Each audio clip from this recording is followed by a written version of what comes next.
Hello ladies and gentlemen, this is YamatoCannon. I'm doing the weekly AMA right now. This is the first video ever. I'm joined by Cookie. Uh, we're just gonna jump right into it. If you have any questions for the future AMAs, just hop on the YamatoCannon subreddit, where everything is allowed here. We can do anything that you want. You can post memes, you can flame me, you can flame other people, you can flame the League of Legends subreddit. You can do whatever you want. You're welcome. You're welcome.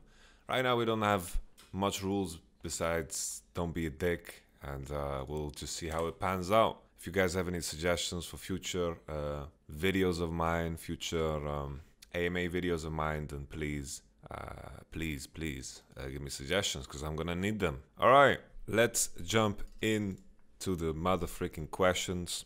Are we doing this, Cookie? Yeah? Yeah, I love you too, Cookie. He's my buddy. Elbrigina asks, how do you see the role of coach in esports? Coming from a traditional sports background, you've always struck me as a classic leader of men, but that does not seem to be overarching the overarching vibe of most coaches I see in league. I always remember your speech. They showed the clip on the Riot broadcast to Splyce as they got ready for the first stage game back in the day. Well, when I first got the coaching job, there was not many coaches at all. My experience with having a coach was in Dragonborns, and that was like a coach that I would replace further down the line in Rocket. So he was not so competent, and he was really not taking the responsibility of what a coach could be. And that's exactly what coaches are. You can take as much responsibility as you want. You have an opportunity to change every aspect of the game, every aspect of the player's life and their well-being, and every opportunity is like every interaction with your players is an opportunity. And I think this is what reading about traditional sports has taught me. I'm a big fan of football, or as some Americans might say, soccer. And I looked up what the most successful coaches and the coaches I look up to, what they do. And usually the relationship between players is between players, and the relationship you have with players is what is most important for the success of the team. Because these players, they need to feel love, they need to feel understanding, they need to feel empathy, they need to feel support. And love, support, and empathy takes a shape in very different forms depending on the person. Everyone knows this. And this is the puzzle that you need to solve as a coach. What does your player need? Because you have an opportunity to affect everything. Some people need to have more discipline. Some people need to have more love, especially in a place where most of these guys that you get to work with, they leave their home at a very young age. They leave their home, and the players and the team is the only thing that they have access to. We spend so many hours together, and there are so many opportunities there to do great things. And I think that's like the benefit of being a coach in comparison to traditional sports, is that you get to be with your players for so many hours. So the opportunities are even more there. So coaching to me is what you make of it. You take as much responsibility as you want. You can be a guy, the classic coach that's like, oh, I tell you some strategy. If he doesn't listen, then it's the player's fault. Or you can be so much more. And I'm trying to always do as much as possible, because I think it's the right thing to do. Great question. Flag that asks, do you ever regret choosing this path, career? And if so, what are the things or the situations that make you regret it? Honestly, not at all. It's weird because I didn't necessarily choose the career path. It kind of happened naturally because I wanted to be a pro player. First, it started off with me just wanting to create games. I wanted to work with games. I loved games. My whole life I loved games. I think this is the dream of every kid that loves games. Then eventually I realized, oh, I can compete in games. That's what I want to do. I competed in League, I played in the LCS, and this is what I wanted to continue doing. I want to be a player for the rest of my life. And I thought of ways of how I should do it and how I should work forward. And eventually I had to take a break because my parents forced me to finish my studies, and it was hard enough to travel to the LCS and study at the same time because it was just too difficult. It was too difficult, and I needed to kind of restructure myself. And then when I wanted to go back into the pro scene, the trust that you build up over time is not the same if you take a break. So it would be a long process before I would become a pro player again. And I knew this. I knew this, but I knew couldn't stay at home. I couldn't stay at home. I needed to have a good PC. I needed to be in an environment where I could be an adult. And I got this opportunity to coach Mithi, Nuktak, and Mr. Alice suggested that I should do this. I would fit the mold of what a coach should be. This is when Riot announced back in Season 5 that coaches are going to be a big part of what's going on stage. And I was like, okay, I'll be in a gaming house, we'll practice, and then I'm going to just play solo queue, which was funny at the time because I was the highest ranked player in the team, but I was the coach. And then we, of course... did awful, you know, we had a shit time, but I fell in love with the coaching role. And it's weird because I feel like as long as you follow your passion, the path will be shown in front of you. And I followed my passion of gaming, and then eventually I stumbled upon this coaching gig, and now I love it more than ever. So I have no regrets at all, nothing at all. If something changes, if I regret something, if something was different, then maybe I wouldn't be where I am today. Sure, there are some regrets of career choices, but not necessarily the career path. Pille Malo 123 asks or says, "Hey Amaro, what do you think of Fnatic jungler coach changes? Do you think like the most that the problem of Fnatic was actually Broxah, or does the problem lies in other player coach org? I personally believe that the issue lied in jungle mid synergy, but would really appreciate to hear your opinion. Thank you. New subreddit looks awesome." I agree, it does look awesome. So, to your question, what was the issues of Fnatic gameplay-wise? So gameplay-wise, they didn't know how to play through mid, they didn't know how to play through top. If they had a bad bot lane matchup, they just couldn't play the game. If we take a look at the games that they won at the World Championship against SK Telecom, they showed a very clever use of their mid-game spike, and they team fought very, very well. They used the Veigar cage, and SKT kind of crumbled.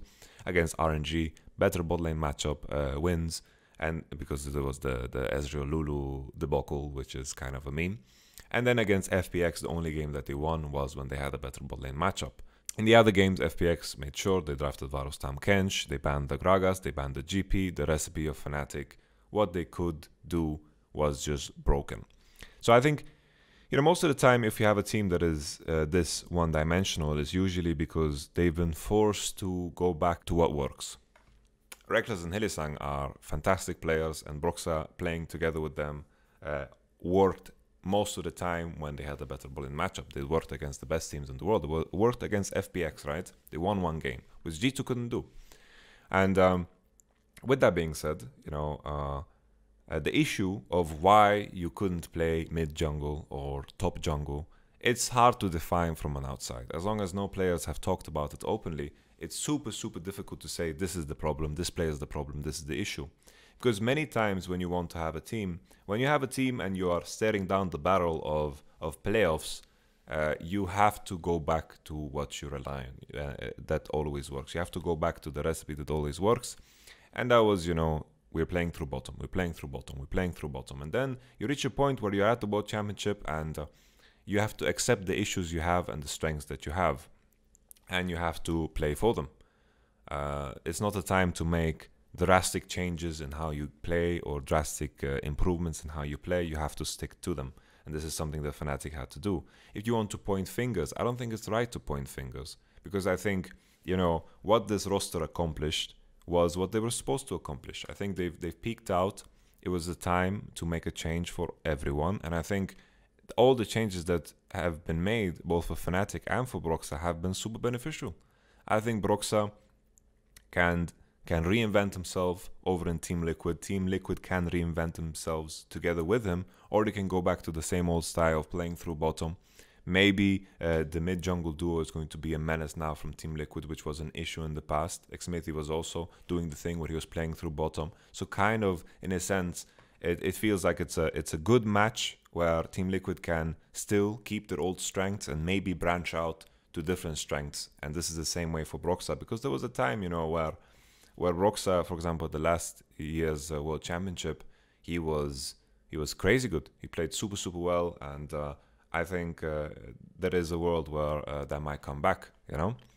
And then you speak about Fnatic, they acquired Self-Made, and that's a monster acquisition in itself as well. Maybe this is an opportunity for them to reinvent themselves and to reach new highs. So I think it's just about flipping the next page, open up the potential for more growth. At this level that Fnatic is at and these players are at, it's not about feelings or disliking. It's more about, you know, the potential of the situation. I'm 100% certain everyone in Fnatic, they are. If you're this successful, the bottom line is that you're working with professionals, right? And whatever rumors you might hear about Fnatic, I really don't care about this. And I think it's just the natural progression of the team, because Fnatic needed to make changes. They need to feel like they have some new wind in their sails, and I think Selfmade is a great acquisition. It's the same when we in Vitality replaced Kikis, like we replaced Gilius with Kikis. All of a sudden everything worked. You know, Kikis played amazing, he played super well, but everyone else played so much better too. It's because the whole dynamic changed. I think this is the same for Fnatic. I don't think it's about pointing fingers. It's about looking at where can we make the acquisition. Selfmade makes so much sense. He has history of playing with Nemesis. He has a lot of potential. He shat on them a couple of times in the regular split. Looking at the other positions, Bwipo, Reckless, Hylissang, it's tough to point to what is the obvious upgrade, you know? So I think Selfmade makes a lot of sense. And I think Broxah will have a lot of success over in Team Liquid. Because if Broxah goes over to Team Liquid and wins 2 championships, are people going to say that it was a bad choice? I doubt it. So I think this is just good for everyone. I don't think there is any hard feelings involved. But of course, this is just me talking out of my ass, because in the end, I know nothing. I know nothing about what's going on in Fnatic. And even if I did, even if I had information, I wouldn't share it because it's not my place. I'm just speculating. Another point that I want to add on the entire, Broxah and Youngmak leaving, I think a very important point for a lot of people is having the space to grow. And I think sometimes when you work in teams, when I worked in past teams and I felt the need to leave, was when I didn't feel like I can grow any further. That I am what I am, and it's been defined by everything that has happened. The arc of how the team is panning out has come to an end. And this is common in traditional sports too. Think of Jose Mourinho, for example. The arc of his leadership within teams is usually it's a massive spurt, and then it becomes tiring and exhausting, and people begin to become resentful, and that is the time for change, right? That is the time for change. This is something that most people will recognize in life, that sometimes you reach a brick wall and you realize it's just time for change. Jella Lissent asks, are there any minor region leagues you personally follow? Would you recommend people following? Or alternatively, which rookies entering the LEC are looking at to do well? I think Comp is super exciting. Karzi is very exciting. The AD carries that are coming in are just monstrous. I think some of the supports as well are pretty interesting. I think in general, when it comes to which minor region leagues I'm watching, usually it comes from information that is given to me. Like, oh, look at this player, and then I begin to research this player. Look at that player, I begin to research that player. It's not necessarily a specific league that I'm following or looking at, because it would just take too much time. Like, I have enough LPL and LCK to watch already, so it's all about just trusting the right people, and then they give me the information, and then I do research. So I think we're blessed. We're blessed. If I had to choose a league to watch, it would probably be like, it's too difficult. I would watch like German league, or I would watch the LVP, the Spanish league, French league. There's many great leagues. We are truly in a blessed timeline for European esports. What do you think about the new Vitality lineup with 3 rookies, Skeanz, Milica, and Comp? So I talked about Comp already, and I think Comp can be fantastic. You know, he can be great. I think he has the potential to be super good. Milica, I've heard many rumors about, but I wouldn't say that this is a player that I have researched too much, so I wouldn't be able to give an accurate opinion. It's hard for me to imagine him being better than a Caps or Perks, and that's usually what I'm looking at when I hype up rookies or not, and it needs to be in my imagination. There needs to be the potential, and it's hard for me to imagine that for Milica. Skeanz has been doing super well for Vitality Academy. I think this is a great opportunity for him to learn from Cabo, and I think Cabo Shard is what is going to tie this together. These players are very fortunate to work with a player like Cabo Shard, because he is a team captain by every sense of it. You know, he helps a lot within the game, and I think all of these players are blessed with with his presence within the team. I'm a big fan of Cabo Shout. So I think this team is going to do well at the hand of Cabo. Ventus X Noble asks, thoughts on TSM's new roster and what it takes to work with that personality mix on that team. So they have Dardoch and Kobe and Bifrost are the new acquisitions. I think Bifrost is good. I don't know too much about him on a personal level, so I will, I can't put him into the personality mix. Bjergsen is one of the hardest working people ever, and I think this is what a person like Dardoch needs. He needs to be surrounded by people he feels are like-minded. If he's surrounded with people that he doesn't feel work as hard, this is where he seems to, completely crash. If